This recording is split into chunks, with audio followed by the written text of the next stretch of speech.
Bonsoir, chers auditeurs, chères auditrices, chers téléspectateurs, chères téléspectatrices. Soyez les bienvenus sur La Voix de Djibouti. Ce soir, dans notre émission Œil du continent, nous allons voir ce qui se passe au Tchad et nous allons nous poser cette question. Quels sont les enjeux lors de la prochaine élection présidentielle au Tchad? Et pour nous répondre, nous avons un invité, un blogueur, journaliste, ancien conseiller des droits de l'homme du président djadien Mahamadou Idriss Déby. Bonsoir, Makaila. Bonsoir Mahmoud, bonsoir, merci de m'avoir recevoir dans votre plateau et surtout La Voix de Djibouti qui traite de l'actualité africaine et tchadienne en particulier. Merci Makaila, Makaila Ngabla, vous étiez effectivement récemment, vous étiez au Tchad, conseiller des droits de l'homme du président Mahamadou Idriss Déby. Nous avions vu, vous étiez en train de répartir avec la petite ouverture qui a eu lieu après le drame qui a eu lieu au Tchad avec la mort du président Idriss Déby. Il y avait une petite ouverture, beaucoup de Tchadiens, en tout cas beaucoup d'opposants tchadiens, beaucoup d'activistes sont rentrés, sont retournés au pays. Là, on vous voit revenir à Paris. Qu'est-ce qui se passe? Merci beaucoup. En tout cas, ce qui s'est passé, c'est vrai, le 21 avril 2021, Idriss Déby a été assassiné, mort lors d'un combat avec le groupe rebelle, le FACT. Donc son fils, Mahamadou Idriss Déby, a pris le pouvoir. Il a voulu tendre la main à l'opposition tchadienne à l'intérieur, à la société civile et à tout le monde. Et comme vous savez, dans un processus démocratique, la diaspora en général joue un rôle important, comme la diaspora djiboutienne, tchadienne, congolaise, gabonaise, se battent pour le changement dans leurs pays respectifs. Nous, Tchadiens aussi, on s'est battu à l'époque contre Déby pour opérer un changement au Tchad. Donc, Mahamadou Idriss Déby, l'actuel président de la transition, il a tendu la main à tout le monde. Donc, nous avons aussi saisi cette opportunité pour, effectivement, en croyant à sa bonne volonté de faire la paix. Et donc, moi et quelques activistes, on a décidé de rentrer au Tchad pour apporter notre modeste contribution afin de créer les conditions d'une alternance et surtout d'un ancrage démocratique dans notre pays. Pendant 2 ans, on était au Tchad avec quelques collègues. Moi, j'ai été nommé conseiller aux droits de l'homme, où j'ai accompagné le processus de la transition. Ce qui n'a pas marché, c'est que pendant 3 ans, 2 ans pour moi et 3 ans pour le président Mahamadou Idriss Déby, qui est à la tête de la transition, pour moi, c'est que j'ai essayé de faire de mon mieux, de faire en sorte que les questions des droits de l'homme soient portées au niveau international. Ce qui n'a pas marché, c'est qu'en face de nous, on a buté à une résistance liée à l'entourage du chef de l'État, à l'ancien appareil étatique qui est l'UMPS. Le MPS est réfractaire au changement, il est un peu obscur et il faisait un obstacle pour des gens qui sont venus de l'étranger, notamment les politiques militaires, les diasporas, les activistes. Et donc, on a assisté malheureusement dans la douleur, les événements du 20 octobre que vous avez vous-même suivis, justement, avec la mort, une manifestation réprimée dans le sang. Après, on a assisté récemment également à la mort violente de Yaya Diallo, qui est un opposant au régime en place. Et donc moi, en tant que conseiller chef de l'État, j'ai perdu mon poste en tant que conseiller chef de l'État parce que l'organigramme de la présidence était complètement modifié. C'était dans le but de faire sauter une personne qui était moi, la personne la plus gênante. Et donc moi, j'ai décidé de revenir en France parce qu'en fait, c'est en France où nous avons des liens forts. J'ai été réfugié en France et où mes enfants sont ici. Donc je suis revenu à la case départ pour vraiment un peu interpeller l'opinion africaine et l'opinion internationale. C'est la mauvaise foi, effectivement, de toutes les autorités de la transition. Et la responsabilité revient au chef de l'État qui, lui-même, nous a fait venir au Tchad, mais à la longue, il n'a pas respecté ses engagements. Justement, je rappelle, en fait, pour les téléspectateurs et tous les gens qui vont nous écouter, que vous avez été aussi victime de l'ancien système du président Idriss Déby. Vous avez été poursuivi, vous étiez dans un premier temps au Sénégal. Vous avez été, on va dire, chassé, poursuivi, ciblé par l'ancien régime. Vous avez même eu des procès à Paris. Vous avez été poursuivi, que vous avez gagné, justement. Plusieurs fois, oui. Plusieurs fois. Oui. Lorsque vous étiez encore conseiller, juste vous êtes en train de rappeler les événements graves qui se sont déroulés avec de nombreuses manifestations qui ont été tuées. Est-ce qu'il y a quelque chose aujourd'hui, est-ce qu'il y a une enquête jusqu'à présent qui est en train de se faire. C'est vrai. Où cet événement est totalement oublié au Tchad. C'est vrai. Moi, ces 10 dernières années, j'ai fait l'objet d'une persécution du régime d'Idriss Déby à l'époque, hein, depuis la Tunisie, le Sénégal, la Guinée, puis la France. Et donc, j'ai été résilient parce que j'ai combattu un système qui était quand même aussi réfractaire aux droits de l'homme, au processus démocratique, à une culture politique, etc., et un changement dans le pays. Et donc, cela m'a valu, vous l'avez dit, des poursuites judiciaires à Paris parce que j'ai fait l'objet d'une attaque, d'une procédure judiciaire en diffamation par M. Abbas Touli, qui est le neveu du président Idriss Déby et qui est le cousin également du actuel président. Sauf que quand on est parti au Tchad, on a cru que peut-être tous ces problèmes allaient être finis, voilà, quoi, pour qu'on puisse quand même vaquer à nos occupations et puis de continuer à faire ouvrir les champs. Il y a une nouvelle page voilà, ouverte. Exactement. Et donc, on a constaté malheureusement, il y a eu encore des répressions, des arrestations arbitraires, les dénis des droits de l'homme, etc., etc. Donc, du coup, ça nous a amené à observer impuissants la répression du 20 octobre, la mort récente de Yahya Dioulou, les arrestations arbitraires font en sorte que la communauté internationale devait exiger l'ouverture d'une enquête.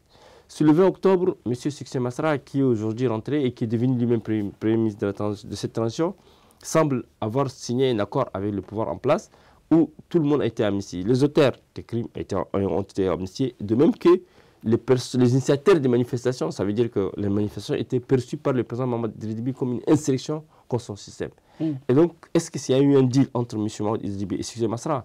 Tout le monde le dit en Djamena et même à l'étranger, toutes les capitales européennes, à Paris, à Bruxelles, à New York, même à Dakar, les gens pensent que c'est un deal parce que les gens ne comprennent pas comment une répression de cette envergure soldée par 300 morts selon les enjeux locaux et les enjeux internationaux comme Human Rights Watch qui a fait. Donc, du coup, cette répression ou bien ces massacres devraient pousser effectivement à l'ouverture d'une enquête internationale qui devait être parrainée par l'Union africaine, l'Union européenne, les Nations unies et même pourquoi pas la France.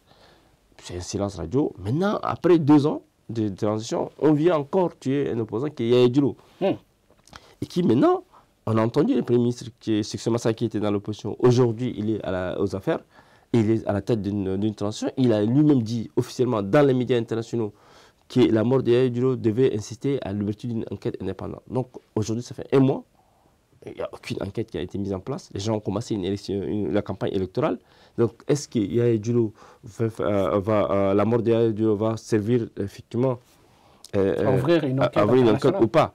Mais les enjeux locaux et les enjeux internationaux poussent à l'ouverture d'une enquête, font une pression. Je suis en contact avec ces organisations internationales depuis New York, depuis Bruxelles et depuis même Genève.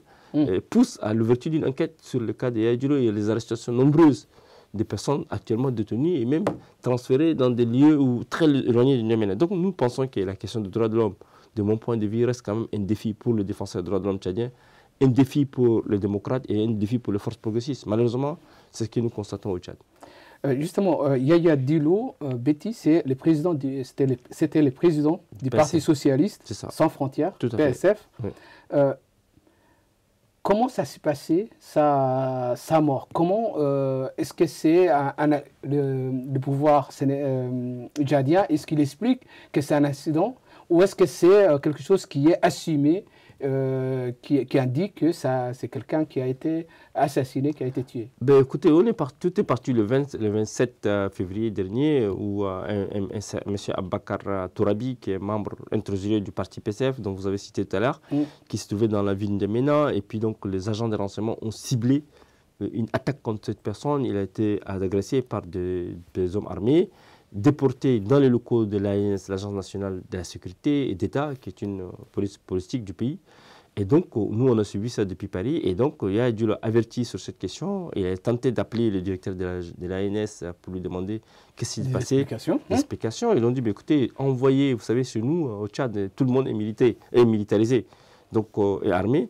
Donc, envoyez quelques personnes pour venir discuter avec nous. Donc, les trois personnes, les membres de la famille de M. Abakar Tourabi, qui étaient venus dans le locaux de l'ANS, ont été arrêtés, selon le Dioulou. Et donc, ce soir, tard dans la nuit, les parents d'Abakar Tourabi et quelques membres de la famille ont lancé un assaut contre le locaux de l'ANS. Et donc, toute la nuit, ça tirait dans Djamena. Et puis après, le lendemain matin, Dioulou a été réfugié, lui, dans son QG, donc dans son parti politique. Et donc l'armée a déployé le pouvoir a déployé des militaires avec des moyens disproportionnés pour mitrailler tout l'immeuble de 10h jusqu'à 15h30. Donc c'est des tirs, des champs de tir. En fait, il a été tué dans son QG. Ce qui est sûr, c'est qu'il a été arrêté, amené jusqu'à quelque part. Et puis, quand vous avez vu peut-être les images, les photos montrent qu'il a été assassiné, la balle sur la tempe. Donc, ça nous a un peu... c'est pas une balle perdue. Pas du tout. S'il y avait des échanges, des morts, etc., mais on n'a pas compris. Et donc, quand vous écoutez le président de la République hier dans un débat, dans une émission interview avec RFI France 24, il a dit est-ce que les militants d'un parti politique doivent avoir des armes pour justifier la mort de Yaya Diallo. Mais nous, on a dit qu'il fallait plutôt l'arrêter. Quelles que soient les conditions, il fallait utiliser toutes les voies de recours, c'est-à-dire la médiation. Est-ce que ça vaut le coup de tuer un opposant en plein Djamena? Il fallait peut-être que Yaya Diallo est une personne gênante parce qu'il va être candidat à l'élection présidentielle et qu'il appartient à la même région que M. Mohamed Idriss Déby, parce qu'ils sont tous de la région du nord-est, donc d'Amdiaras. Et donc lui, vous pensez que le régime est en train de faire du ménage? Du ménage forcément, oui, pour éliminer des voix gênantes. Et donc c'est dans cette optique qu'ils ont éliminé également des candidats à l'élection présidentielle. Mais ces candidats viennent tous du sud, du nord du pays. Et donc, pour nous, ça nous inquiète. Pourquoi le président de la République ne veut pas? Est-ce qu'il n'est pas sur la trace de son père? Parce qu'Idriss Déby, depuis toujours, il n'a pas voulu que des candidats de l'opposition soient issus du Nord. Parce que s'ils sont du Nord, c'est que ces candidats vont glaner... Il y a une opposition acceptée, il y a une opposition qui n'est pas du tout acceptée. Donc, du coup, il y a des poids, des mesures qui a un peu affligé un peu l'opinion internationale, l'opinion tchadienne. Donc, du coup, l'Union européenne, l'Union africaine, et puis d'autres, la France, les États-Unis qui sont au Tchad, qui sont représentés au Tchad, sont aussi restés stupéfaite par la manière où M. Mohamed Idriss Déby, qui est venu pour une transition saine, s'est radicalisé au fil du temps, durcissement et renfermement de l'espace civique et politique, interdiction de manifestations des militants, et donc arrestation arbitraire, intimidation. Et donc tous ces faits nous interpellent énormément pour nous qui sont venus de bonne foi pour l'aider et pour faire sortir le Tchad de cette situation de confiscation du pouvoir par les armes et aussi effectivement de refus d'alternance par les urnes. Cette porte ouverte, on avait l'impression que l'ensemble de l'opposition voulait accompagner cette transition. Et aujourd'hui, on a l'impression que sur la scène politique tchadienne, on a l'impression qu'il n'y a plus d'opposition. C'est vrai, c'est une question légitime. C'est qu'on est surpris, nous aussi, hein, les voix de l'opposition. Vous avez cité tout à l'heure Saleh Kebzabo, Galinga Tangote, Alabo, qui était la figure qui portait l'espoir du peuple tchadien, sont aujourd'hui rangés autour du président de la République. On a l'impression que ça, c'est incroyable. Et même Succès Masra, les transformateurs sont rangés et qui accompagnent. Alors, la société civile est complètement désarmée parce qu'elle est perdue. Et le peuple aussi est perdu, il ne sait à quel sens il veut. Et donc, le peuple s'est retourné encore de nouveau vers la diaspora. C'est celle-là, la diaspora, qui va certainement porter la voix du peuple tchadien à l'international et dire que les élections, c'est une mascarade, dire que les élections sont régulières, dire aussi également que dans ce pays, il faut absolument qu'il y ait une alternance. Aujourd'hui, le peuple tchadien ne sait à quel sens se vouer entre un pouvoir qui n'est pas crédible et une opposition qui n'a non plus qu'à perdu sa crédibilité. Le peuple tchadien est en train de nager.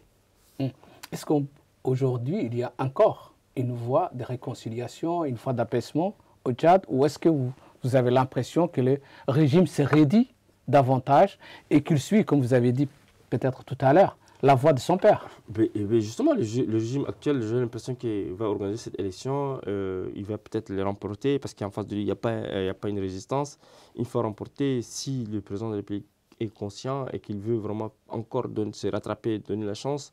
Il faut qu'il tende la main à toute l'opposition. Or, on a l'impression qu'avec ce qui s'est passé, les gens ne sont pas prêts à encore dialoguer avec les présidents des pays. Les gens vont continuer à se radicaliser à l'intérieur. Et au niveau de l'extérieur, le mouvement politique également va se radicaliser. Et même la diaspora va changer de stratégie de lutte pour interpeller la communauté internationale et même à l'intérieur pour articuler. Il faut qu'il y ait une convergence de lutte pour que nous puissions quand même faire porter au niveau de la communauté internationale ce qui ne va pas dans notre pays. Parce que la mort de Déby aurait dû servir effectivement d'ouverture politique et même de faire en sorte qu'on puisse quand même tourner la page de Déby de 30 ans et puis créer les conditions d'une démocratie. Mais on a l'impression que les gens ne sont pas prêts à la démocratie. Et de l'autre côté, sur le plan international, on a l'impression qu'au départ, la France, les Occidentaux accompagnaient le président Mohamed Idriss Déby.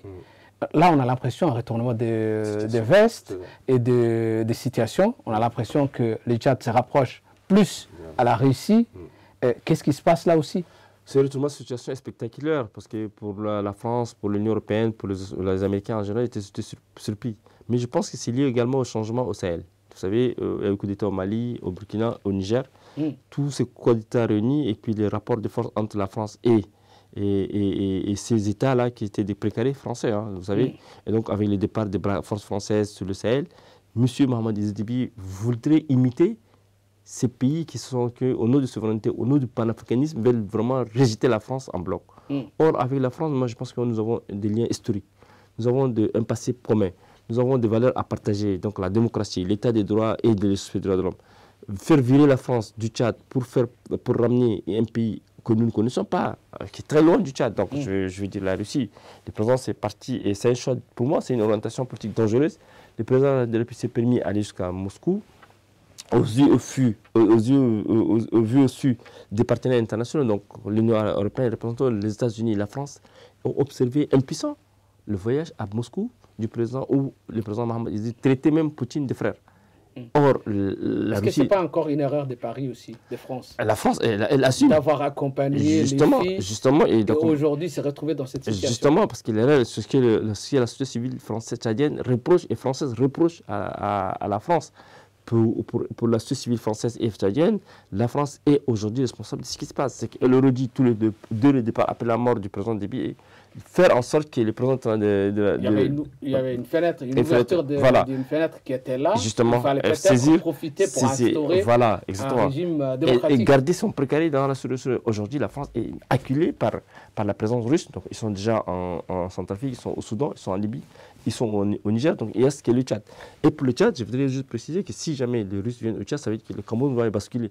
Si le Cameroun bascule, l'Angola va basculer et donc les intérêts français vont être mis en cause.